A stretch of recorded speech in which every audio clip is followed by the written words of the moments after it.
The sand in the hourglass is running low. I came through thunder, the cold wind, the rain, and the snow to find you awake by your windowsill. A sight for sore eyes and a view to kill.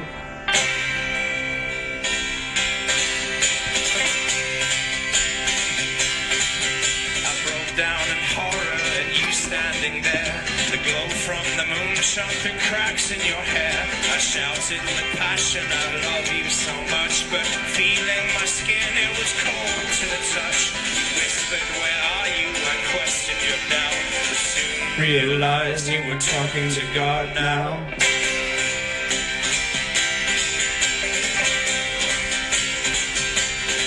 You got blood on your hands, and I know it's mine. I just need more time, so get off your low, let's dance like we used to. And there's a light in the distance waiting for me, and I will wait for you. So get off your low, let's kiss like we used to. What's up, guys? Woo! All right. So, some of you are saying I'm a little late. I mentioned on Twitter I was running about 15 minutes late. I'm 7 minutes behind that. I am sorry. I realize that some of you are watching at incredibly indecent times. It's like 2 a.m. some places, 3 a.m. some places, 5 a.m. some places. I apologize. Thank you for joining. Whew. Sorry, I got back. I landed like 2 hours ago, and I had a bunch of stuff to do. I made it. We made it. Huh. Yes, Deadpool cufflinks. I got those as a gift from Marvel at Comic-Con last year, and I finally got to wear them. I'm very excited. It's only 7 p.m. in Texas. Oh, I didn't do so bad. Also, I think I'm in the process of ordering Thai food. I haven't ordered it yet, but I'm super hungry. So, I might order that right now after we hang up. Oh, Nicole, you have to work. Thank you so much for being here in spirit. From Malaysia. No freaking way. That's so cool. All right. First of all, let's do the general overview. Thoughts. What do we think of 1984 so far? How are people doing? Do they think it's an interesting book? Is it hard for some people to get through? Based on the last book we read, this is totally different. What are you guys thinking? Come on. Shoot it at me. What do you guys think? Because I have a lot of ideas about this book. Amazing. Love it. Do I collect books by the covers? No, but I definitely choose books by the way they look. Meaning, like, not by the cover, because the cover's interesting, but I choose them how the words look. Because some of the fonts in certain books I don't like. So different publishing companies I tend to stay away from only because the fonts that they tend to publish in aren't my favorite. Either they bother my eyes or something like that. Okay, hard to get through at first, but you're getting better. Good, good. Confused? That's okay. That's okay. We're going to talk about that. Para todos que están hablando en español, ¿qué piensan del libro? Dime, cosas que piensan sobre como cosas sobre el libro todavía, no cosas específicas, pero cosas como fácil para leer o difícil o cosas así. Really intelligent. Okay, cool. Making me question everything. That's a good thing. You should always question everything. Instantly grabbed you. I love that. Cool. Writing style, stark. Yeah, very different compared to To Kill a Mockingbird, right? I'm not gonna lie, Niner Girl. It took me a while reading it out loud to finally get into the way that Orwell speaks and his prose. It was like, It helps me put a British accent on, though. I'll tell you that much. All right, Catherine, there's no need to worry about political because this book is political.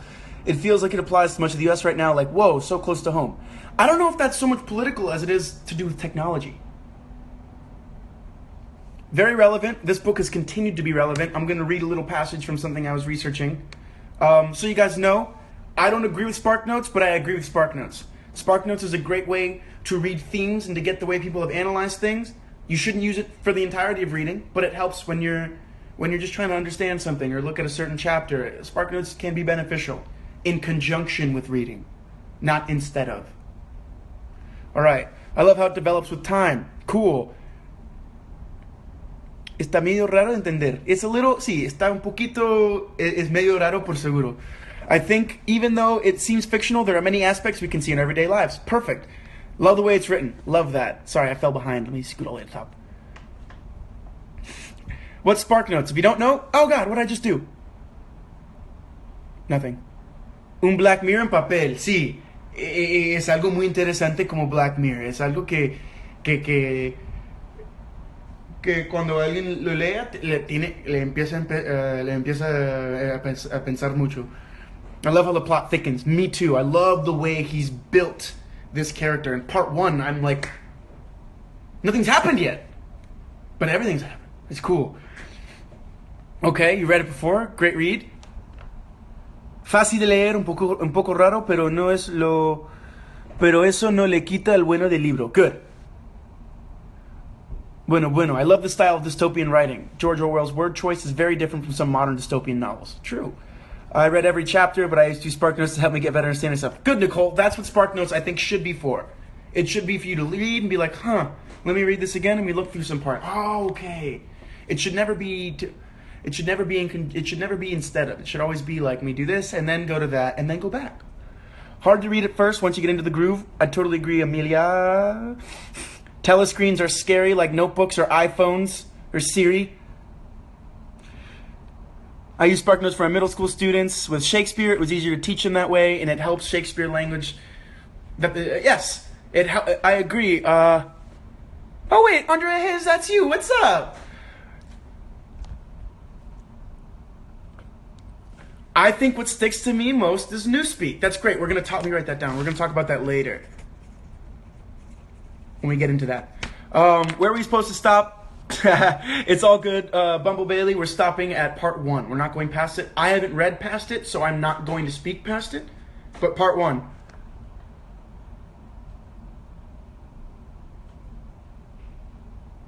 Oh, I've seen that episode. Black Mirror is trippy. Big Brother scares the hell out of me, as it should. It is a scary concept.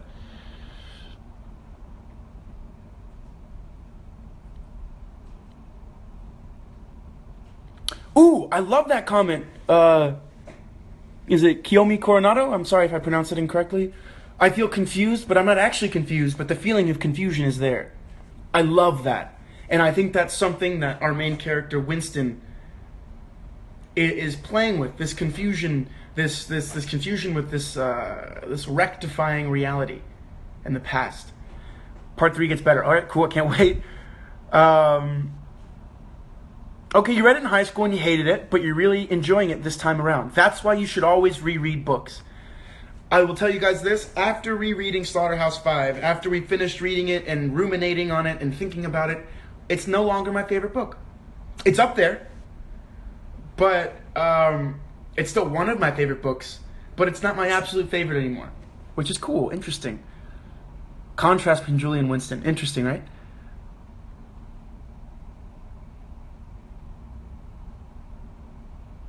$1984, you can most definitely buy it in the UK, Chesney, 1992. You could also find it online. I know I have tweeted and retweeted different PDFs of it. Newspeaks and Doublethink are very interesting. You're right, Bianca. George Orwell es uno de mis autores favoritos. ¿Tienes un personaje favorito? Yo no sé. Kurt Vonnegut es uno de mis autores favoritos. ¿Y un personaje del libro? Todavía no. It does make you think, Maya, awesome, good. He definitely make you think of the way we do stuff now.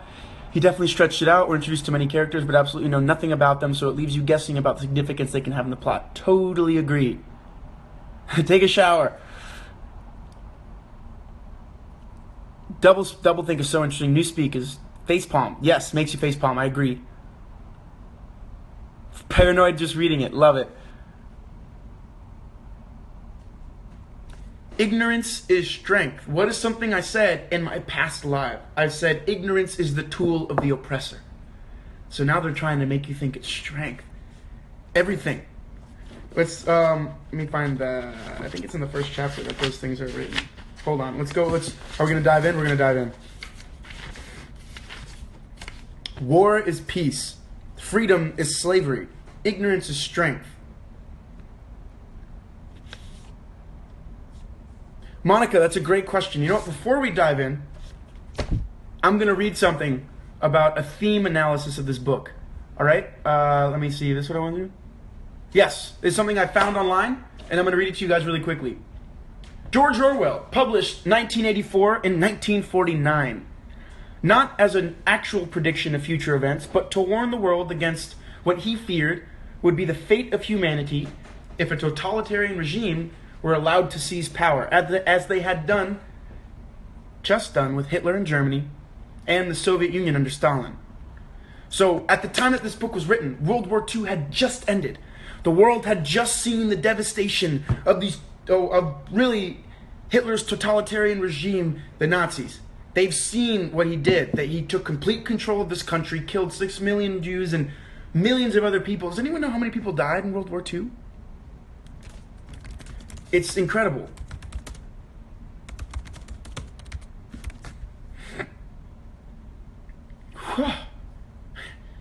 Like 80 million people died in World War II. Something just absolutely, I don't think you can fathom how many people that is. Hold on. So here we go. In the aftermath of World War II, Anglo-American intellectuals were reluctant to criticize, that's not important, Orwell, who witnessed firsthand the Soviet-backed communist brutal suppression of rival political groups during the Spanish Civil War, and returned from war an outspoken critic of communism. For the rest of his life, he worked tirelessly to expose the evils of totalitarianism. To reviewers who wished to see this book as a critique of communism, Orwell maintained that he had set the book in Britain in order to show that totalitarianism could succeed anywhere, if not fought against. In the novel, Ingsoc, or English Socialism, Ingsoc is the newspeak word for it, represents the worst features of both the Nazi and the communist regimes. The party's ultimate ambition is to control the minds as well as the body of its citizenry and thus control reality itself. That's one of the themes we see in the book, reality control. Think of all the ways that Big Brother in the book is trying to control the reality that the people live in.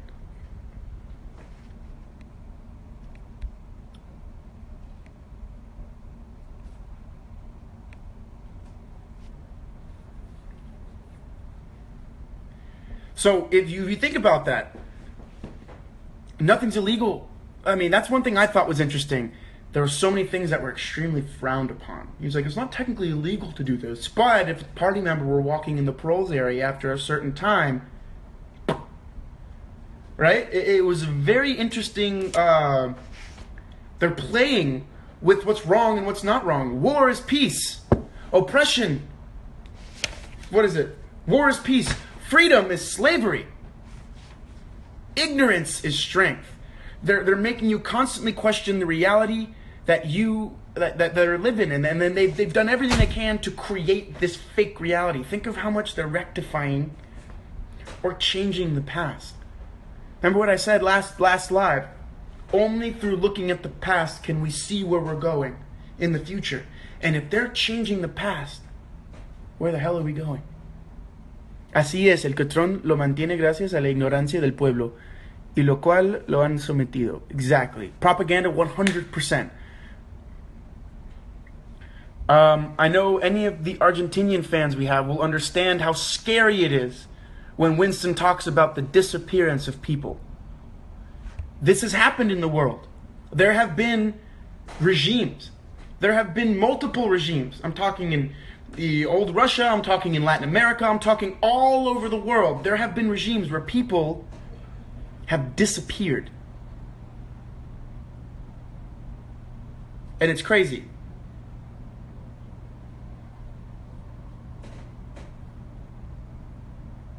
Exactly, with the phrase freedom of slavery, they're slaves without releasing and thus thinking they're free. I mean, one of the questions that Winston asks is like, what would be better? Is freedom really great?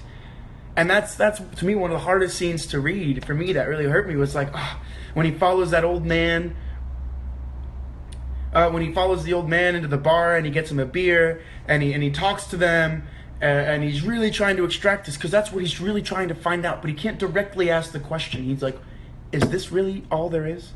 Is this as good as it gets? Freedom is to be able to say freely that 2 and 2 are 4. If this is granted, everything else will come by its counted steps.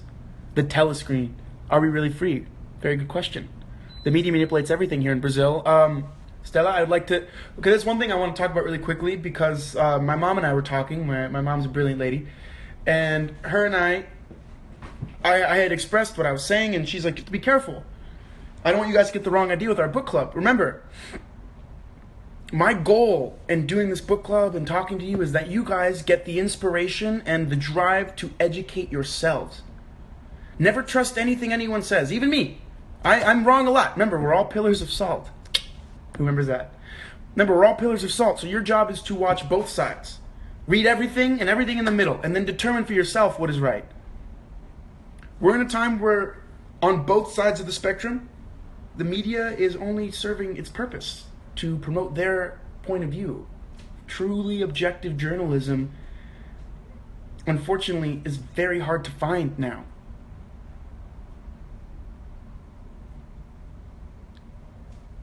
So it's your job to be your own journalist, your job to be your best teacher.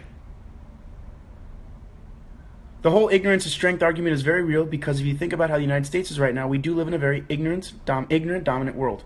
True. But the ignorance is on both sides.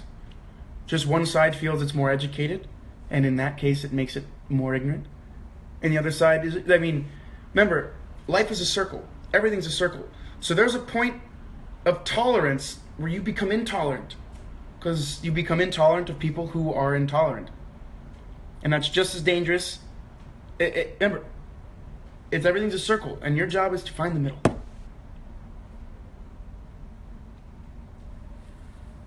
And Monica, that's a great point. Don't let society tell you when you're wrong, when you're right. Follow your own sense of truth.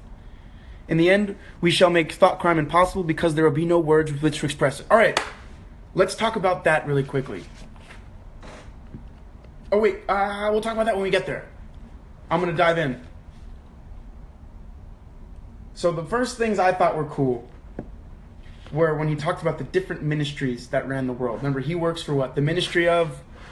Where is someone? What are you guys going to say it? Which ministry does he work for?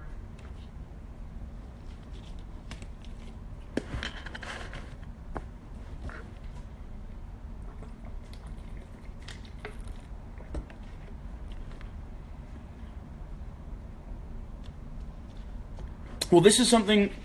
Oh boy, I cannot pronounce your name. I'm sorry. It scares me how people in 1984 are easily manipulated and how people now are getting more like them every day. That they can't think for themselves and they just want to live free. Well, one thing that a lot of people... Ministry of Plenty, good stuff. Ministry of Plenty. Malachi, awesome. Ministry of Plenty. But one thing that I was taught, because my father's from Cuba, in case you guys don't know, he left Cuba at 5 days old during Castro's regime when he was able to leave with his father. And the one thing that they teach there that, to me, my dad said to me many times and has been said in democracy, said in the United States, democracy and freedom is only one generation away from being gone.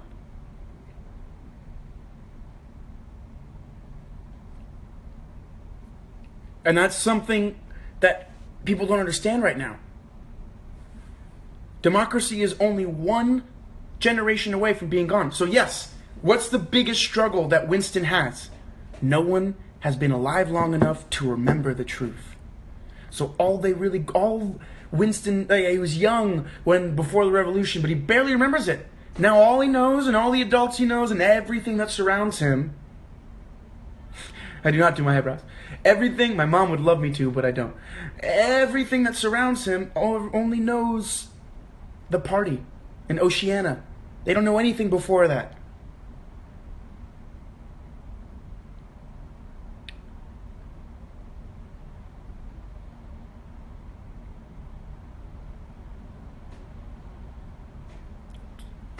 And that's why it's very dangerous. That's why we always have to fight for this freedom. That's why it's a constant struggle. That's why the forefathers of the United States knew democracy was an experiment, because it had to be fought for. Each generation had to renew the promise to move forward in democracy.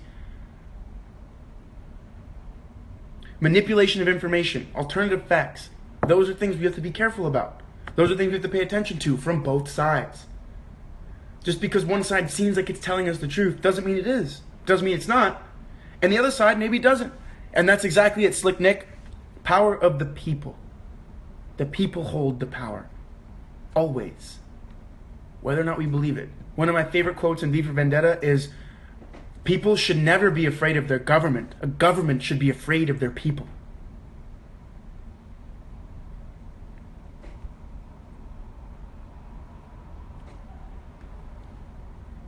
Oh, you're right. He works at the Ministry of Truth. You're so right. My B.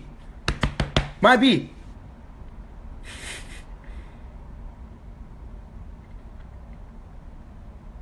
Yeah, that's on me. That's on me. Okay. So in the beginning of the book, we meet Winston.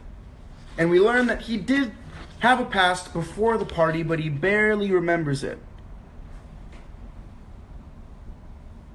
But I think the proles are free. I think the proles are free. Think about all the things they're allowed to do and allowed to have. They're allowed to express themselves in a way that 1984 isn't. And I think one of the biggest themes is the loss of individuality.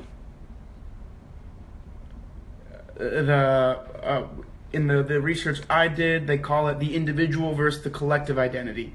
To me, it's the loss of individuality.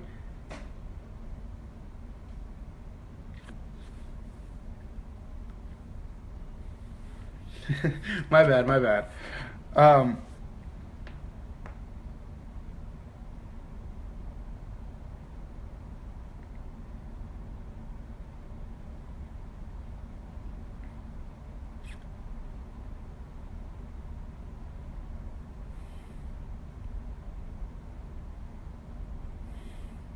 I've never seen The Giver, but I read it in school. That was one of the books that I actually really liked, and I read the whole thing.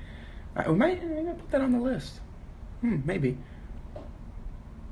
I think Nicole, that's a very good point. I think he's jealous of the proles, and I think he is intrigued. What life must be like, that freedom that he does desire. And one thing they talk about is that innate understanding of what freedom is. Like, an animal doesn't know it's free until you put it in a cage. And then it knows, and its behavior starts to exhibit that this is not what it should be. This is not where it should be. Winston sees the proles as humanity's last hope. Do you think he could eventually lead her for rebellion? I don't know.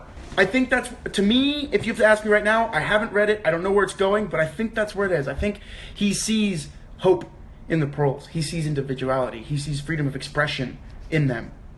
And it's only in their area that he finds the book, that he finds the diary, that he talks to the man where he gets the glass statue. That's beautiful.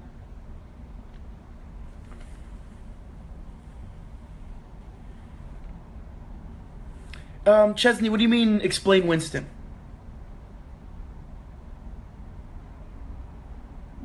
The point of telescreens are very much so that they are constantly monitored. Remember, in the beginning of the book, one of the first things he says is, even a flicker of the eyes could give you away. Why? Because now thought crimes are illegal. Imagine that. If even having individual thoughts that oppose the party became illegal, how do you control someone's thoughts? You do it in a number of ways. You make them think that their thoughts of freedom are wrong by calling freedom slavery. You make them not have as many words to describe what they feel, and you make any words that could possibly be negative about the party no longer existent.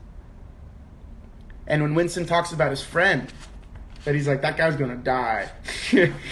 He knows because that guy gets it, but he's inspired by it, but he still gets it. He knows what their motives are, but he doesn't see it as a bad thing. But the problem is, I think he will eventually, and then that's when the party's gonna be like...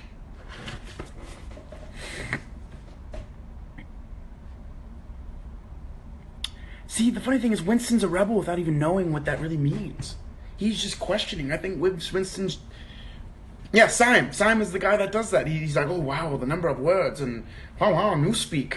To me, that was the scariest thing. Why? Because words carry weight.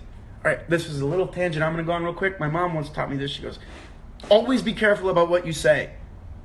When you say it, it can never be taken back. It can never be unheard. Because words have power. Language has power. That's why when you see people who don't care for language, you should pay attention. Always. Regardless of who they are. Language has power. Your words have power. You use specific words for specific reasons. And when they start taking out your words,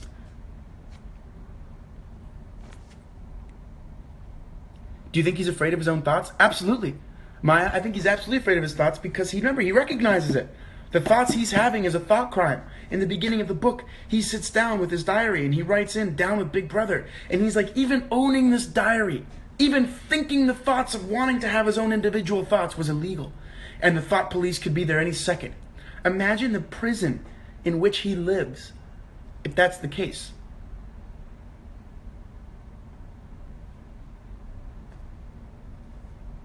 What influence could O'Brien have on Winston's character development? There's that spark of someone else is on my level. And I think everyone here will agree when you recognize someone else that you connect with, it invigorates you. It strengthens you. Right? Esta historia me recuerda de las medidas migratorias de tu país. Ahora pueden revisar nuestras redes sociales invadiendo nuestra privacidad y decidiendo a partir de ellas quién pasa o quién pierde su visa. Eso es una cosa muy importante para ver. Y mira, puedes pensar, sorry guys, remember when he wrote this book? This was 1949, right after the world had seen Nazism, and they were afraid that this might happen.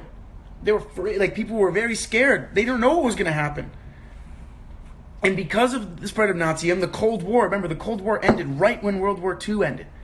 The Cold War started because now it was who's going to be the superpower. Nuclear war was there, a possibility. The United States had this power, and in order to stay, boom, they had to. It was crazy. So everyone's afraid of what's happening.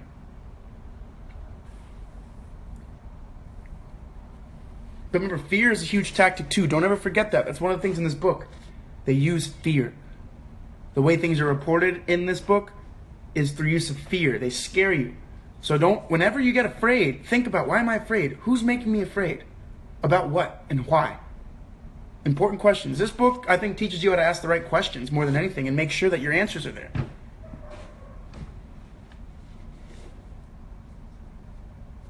Exactly, I'm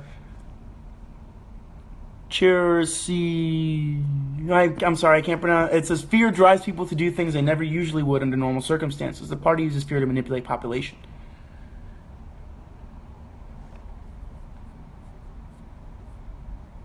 Okay, let's talk about that. Val 86. Guys, what do you guys think about the 2-minute hate? The 2 minutes hate. 2 minutes of hate. What do you guys think about that? ¿Qué piensan sobre los 2 minutos de odio? Y no sé cómo se llama en español, pero para traducirlo de inglés a español, eso es lo que yo pienso. Es los 2 minutos de odio. ¿Qué piensan sobre eso? Terrifying, right?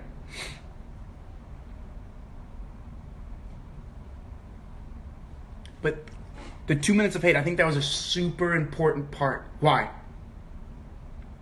It's a ploy. Scary. Very similar to The Purge. But to me, it shows something.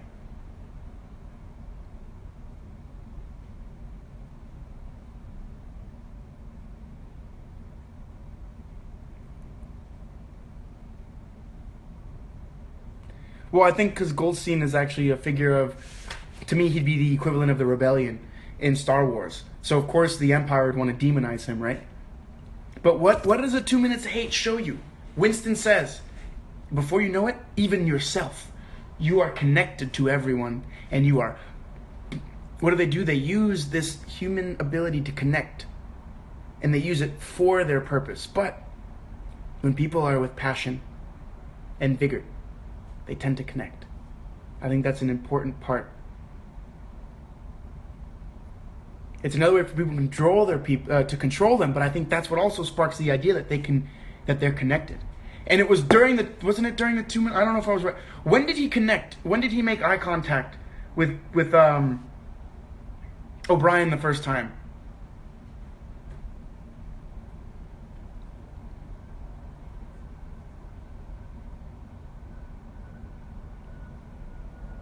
It's definitely mob mentality. I think it's also a way for them to let anger out and let that feeling oppression out. I think It's to kind of unify their people because using all the rage for enemies of the party makes for opposition. Exactly. It unifies them, but the people don't realize they're being unified in their hatred. And I think that's something that'd be interesting. I don't know where that's going. It was during the 2 minutes hate, right? Think about that. Think about that. Everyone's having this connective moment. Even Winston, like before he knew, was yelling and stamping his feet and calling that guy a pig, but he was able to connect to someone. I think there's something in that. I'm not sure. There's something in that. Pienso que siembran este sentimiento de odio en el pueblo para tener influencia en las personas, en que sentir por quién. Claro, así es.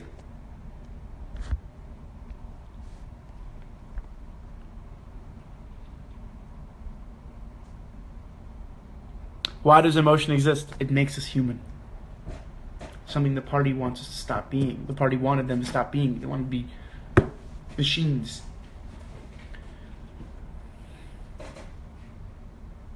I think it is foreshadowing. An individual dies during the 2 minutes hate. But the populace is connected. I think that's important.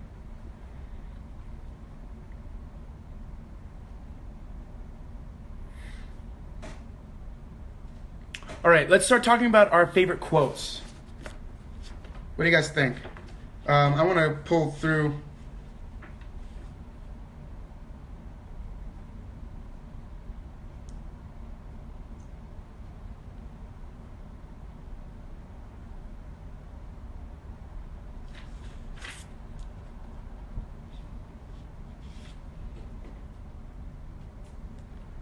Oh! There's something I really want to talk about in chapter 3. I'm going to read it to you guys. Alright? We shall meet in the place where there is no darkness. Shadow Go, if you haven't read it, you should go read it. Rita is a badass.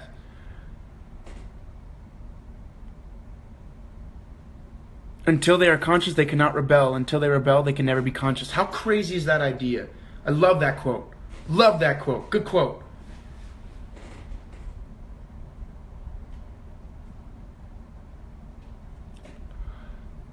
So, okay, Little Red Reader. You come upon one of the themes that I'm currently reading about. I'm sorry I didn't get time to really dive into that. I'll talk about it next time, but I'll read you the beginning of that, Little Red Reader. That's one of the big themes in this book. It's sex and love.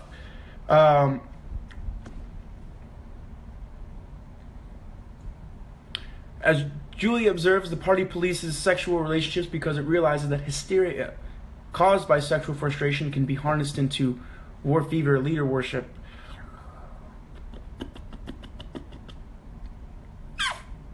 Sexual desire can compete with loyalty to the state. Think if they try to control your sex, they're like, oh, I shouldn't do that. I should compete with the state. But then, I don't know. But hold on. I'm going to read this one part from chapter 3 because there's something about the loss of deep emotion I want to talk about. He could not remember what had happened, but he knew in his dream that in some way the lives of his mother and his sister had been sacrificed to his own.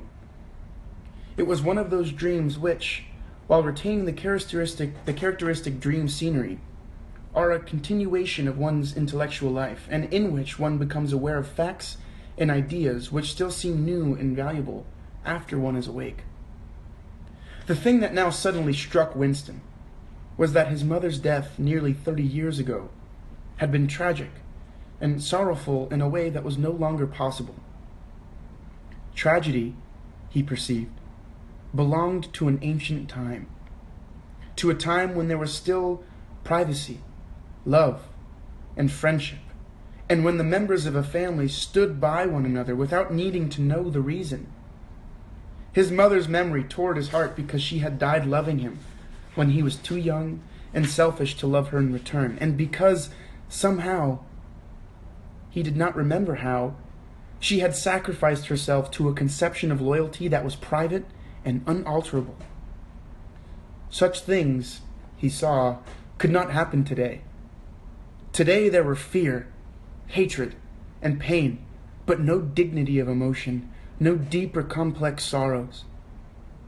All this he seemed to see in the large eyes of his mother and his sister, looking up at him through green water, hundreds of fathoms down, and still sinking.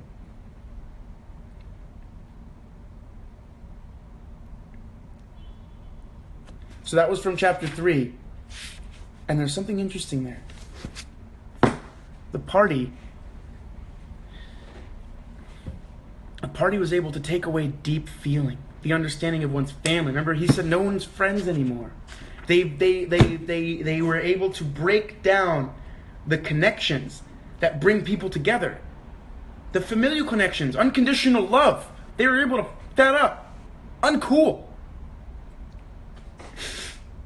To me, that was one of the most powerful parts.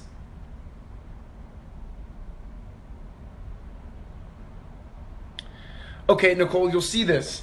In a lot of regimes, they use, remember, language is powerful. So when they call it victory gin, doesn't it sound like it's the better gin than just gin? Victory coffee sounds better than just coffee.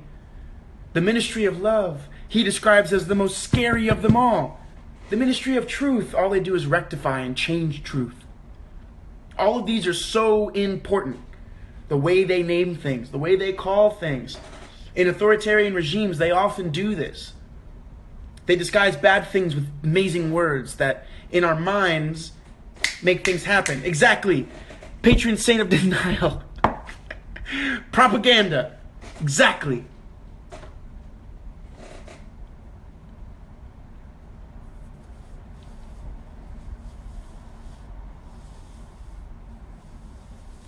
The ministry of peace promotes war. Think about that. They constantly want you to attach different meanings to words that we have an inherent understanding of. That's something I think is super cool about this book. And Lexi, I'm going to contradict you there. I don't like the idea of Newspeak. It scares me. Te pones a pensar si lo que pasó en el pasado es verdad o lo inventaron. Pero eso es una de las cosas que The Party quiere. Ellos quieren que tú no sabes lo que está pasando o lo que ha pasado. Ellos quieren que todo lo que ves es algo que ellos crearon. Algo que ellos lo han hecho para mantener esta idea que ellos son los mejores, The Party. Que ellos tienen todas las respuestas. Ellos saben todo. Crazy.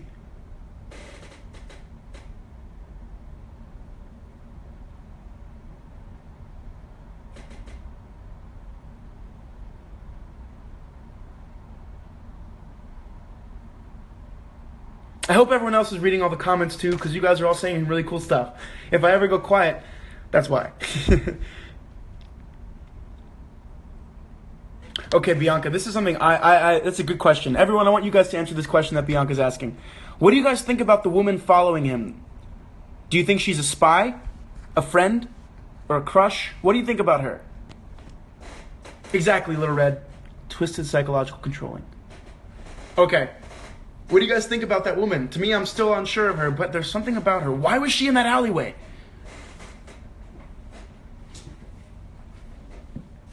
She's so sus. Am I right? Good. Yes. Spy? You guys think she's a spy? Love interest? Okay. Friend? Una espía? Okay.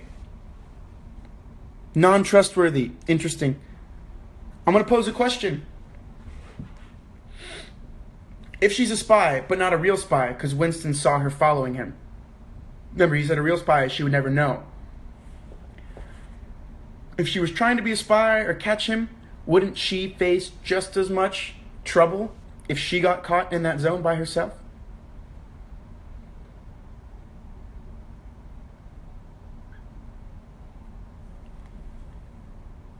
I think she connects to Winston even more than he does, than he knows.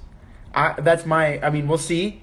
We'll see. I don't know. If anyone knows, don't spoil it, or I'll kick you off the book club. I'm kidding. I might. I don't know.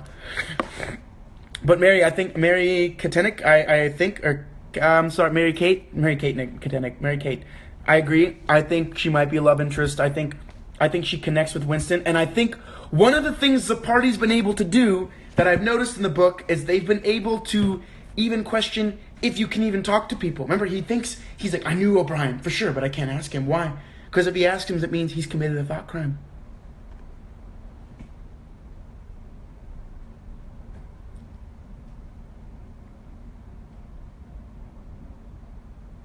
I think so too, Top Mummy.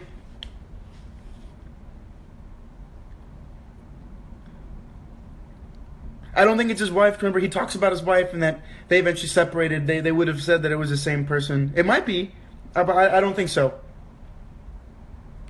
Yes, Kat, Newspeak is definitely a measure of control because it's limiting what you can think. Because, have you guys ever thought about this?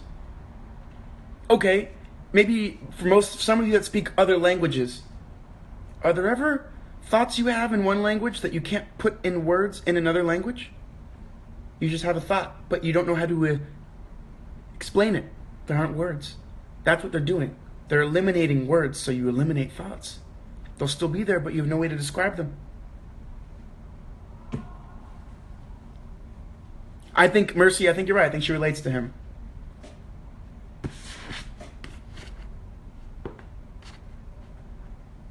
So yeah, when they start eliminating words, that is going to become mandatory for everyone. They're literally eliminating thoughts that you can have. It's a scary thing.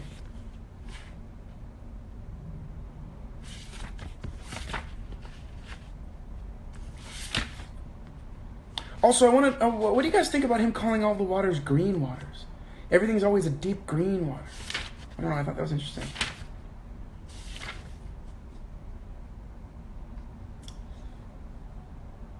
All right, we're going to talk about this now. I think she is a rebel, Stella. Well, I mean, if you study the other communist regimes, remember, even the former Pope Benedict was one of, like, the Nazi youths because kids can be manipulated. That's one of the things, remember, the loss of innocence, it can happen. And if they're brainwashed into thinking a certain way.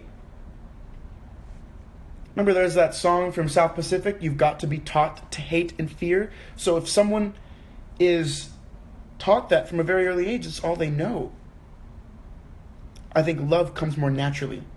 Love is something that we all universally speak, whether or not we know. That's why little kids don't even notice things until their parents teach them.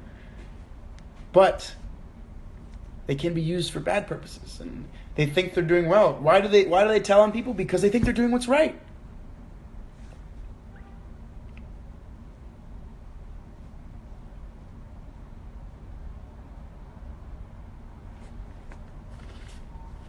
All right, I'm going to read a quote, and I want you guys to tell me what you think.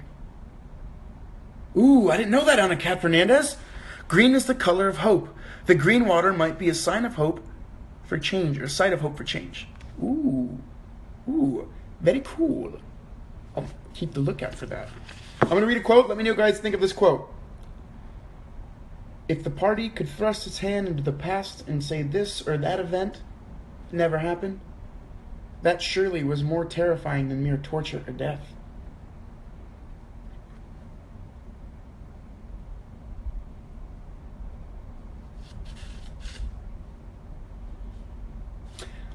You could create dead men but not living ones. I think that goes into the quote that I just said.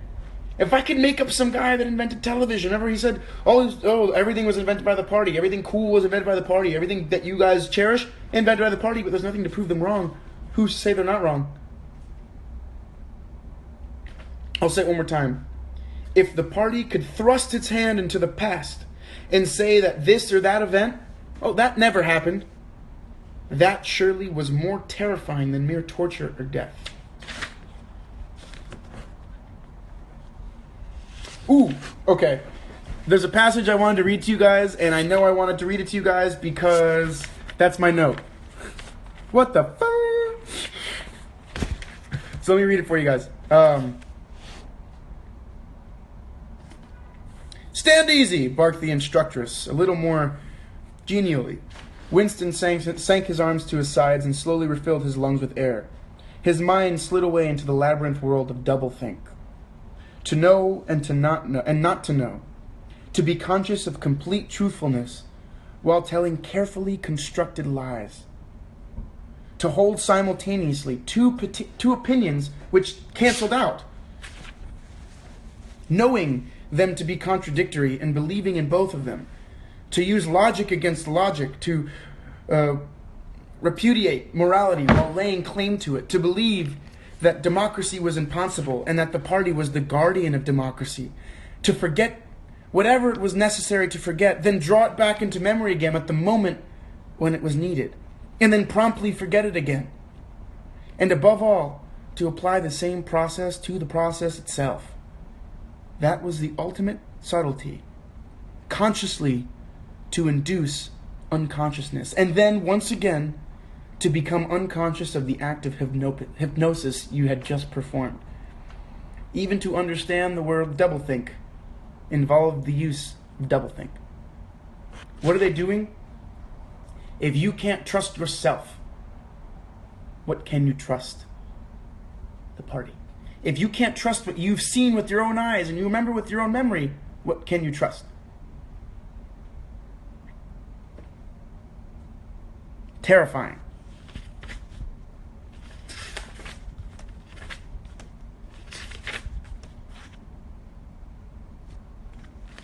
That whole chapter when he's going on, my note up here is, what type of hell this must be.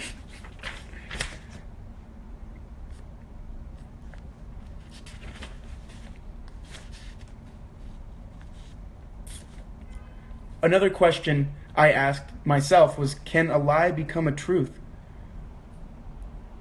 Isn't a truth always a truth, whether or not someone says it's a lie?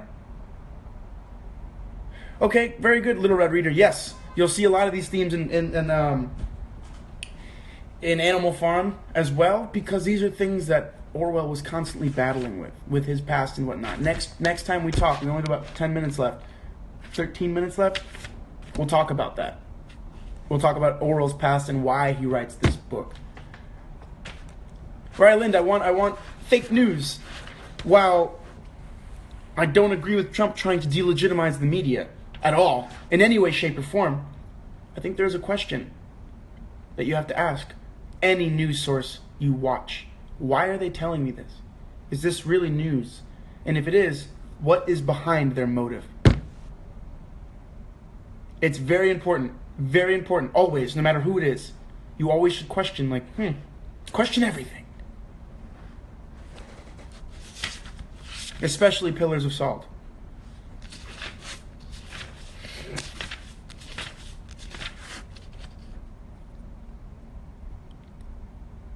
It's losing self-truth, yes, and that's the worst thing. If you have no way to prove it's true, is it still true? That's the question. No. I don't know. I can't tell you.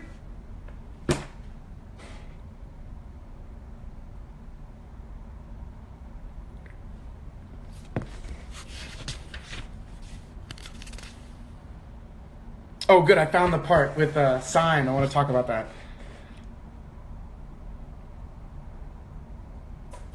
We're getting language into its final shape. The shape it's going to have when nobody speaks anything else. We finished with it. When we finished with it, people like you will have to learn it all over again. You think, I dare say, that our chief job is inventing new words, but not a bit of it. We're destroying words, scores of them, hundreds of them every day. We're cutting the language down to the bone.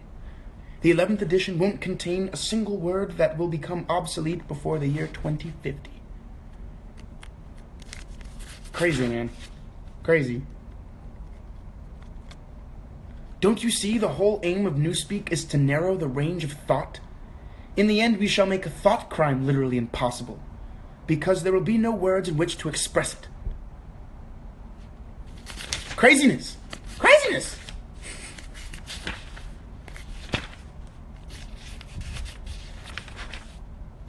We have about 10 minutes left, so in 5 minutes we'll start talking about tomorrow, the next reading.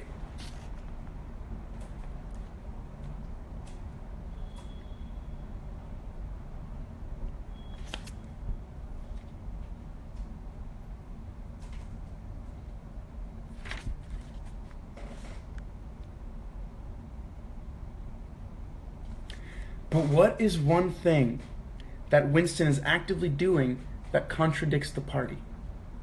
Something that I thought was super interesting.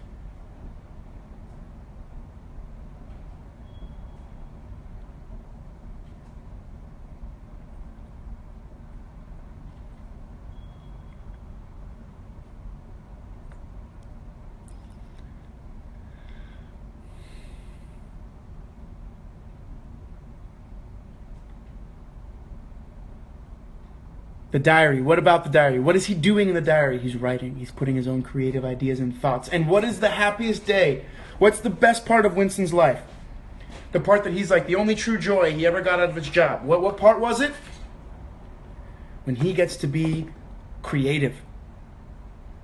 When he gets to say, ooh, how am I going to make this? How am I going to rectify this? Ooh, this is where I get to be and express myself through this.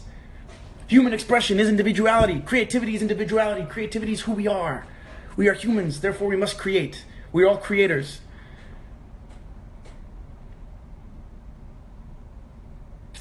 Writing was illegal. Remember, they had those things where they spoke into. They weren't allowed to write. Which was like...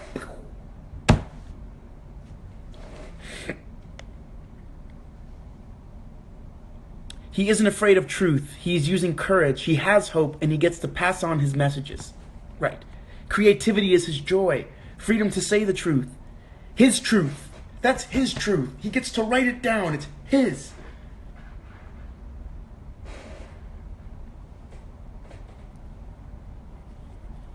Shadow Girl, you gotta read the book.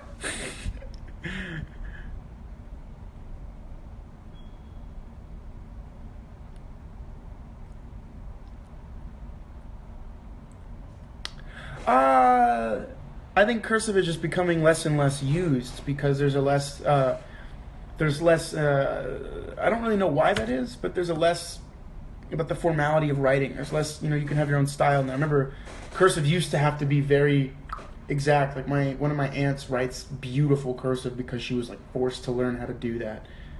I think also she wants to write, you want to write well. Exactly, it's the only part of the day that makes him be a little in control of some of it.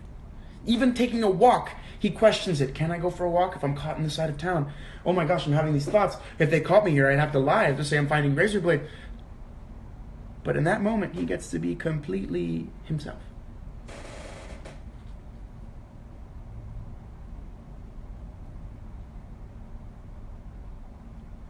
I write very poorly in cursive. I definitely learned how to write in cursive, but I don't. My handwriting's not as legible in cursive.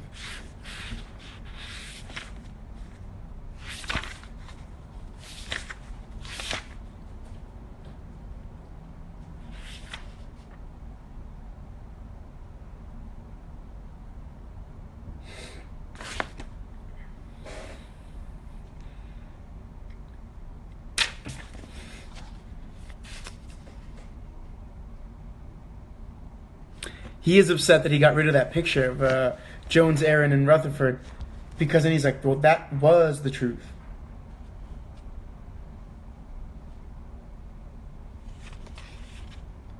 Okay, I write in books with a pencil. Hooray. I write in books with a pencil. It can be erased, and this is how I get a lot of the ideas to talk about. I don't like bend the spines or do something savage. I just make little notes. And they're my books. And the cool thing is, like, I gave a friend of mine Slaughterhouse 5 because she wanted to read it, and all of my notes are in there, and she's going to make notes, and then I'm going to get it back, so I'm going to get to see what notes she made. It's kind of a cool idea. Get a book you really like, put some notes in it, make your own notes, and then see what other notes people make.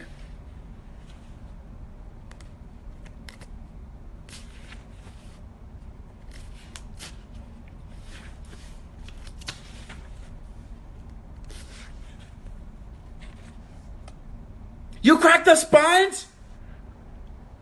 Savage. Savage. It's your book, you do what you want. I have friends that'll buy 2 copies of a book. One they can mark up and one just to have for, like, prosperity.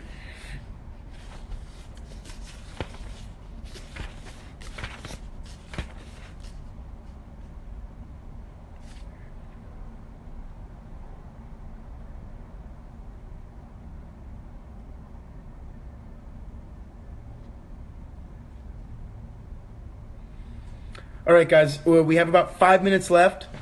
I'd say our discussion was super awesome.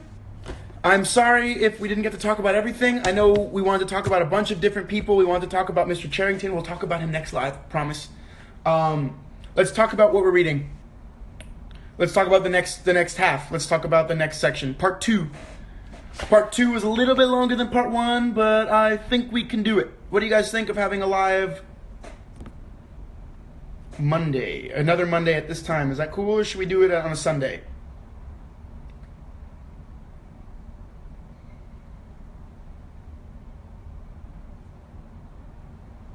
Ay, perdón para todos los que hablan español. Ya terminamos de hablar sobre el libro hoy.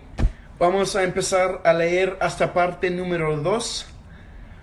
Yo creo que lo vamos a hacer el domingo por la noche, como a las 8 o las 9 de la noche, el domingo, si puede ser. Y vamos a terminar parte 2 del libro. ¿Está bien?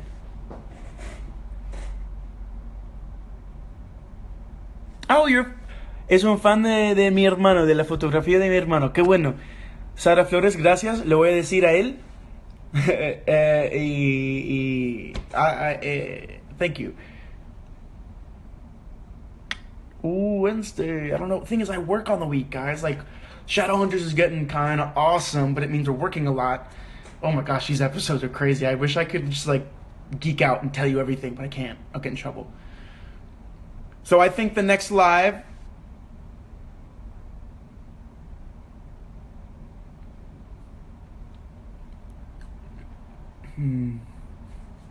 Let me see. Déjame chequear algo. Okay, for Europeans, what time would be good for you guys Eastern Standard Time, so I know what time to think about? Like, if you guys are saying, like, you guys are like 6 hours ahead. So if I do it like a 4 o'clock Sunday, that's like 10 p.m.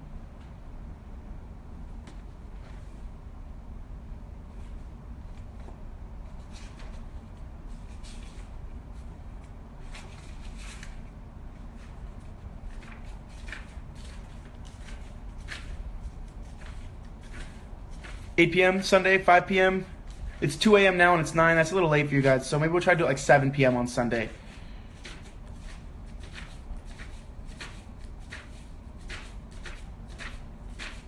All right. Yeah, it's about it's like 160 pages almost. It's almost 160 pages. All right. I don't know what my schedule is on Sunday yet. I might be out of town again. I'll let you guys know where later. So let's plan for a 7 p.m. on Sunday.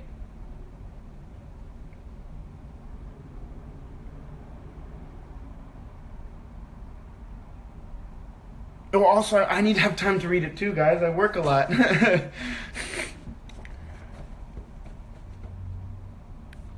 I will save the live and I will post it so it'll be up for 24 hours. All right, we're at 2 minutes.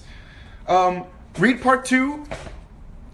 As of right now, it's Sunday. I might change it to sometime during the week. How does that sound?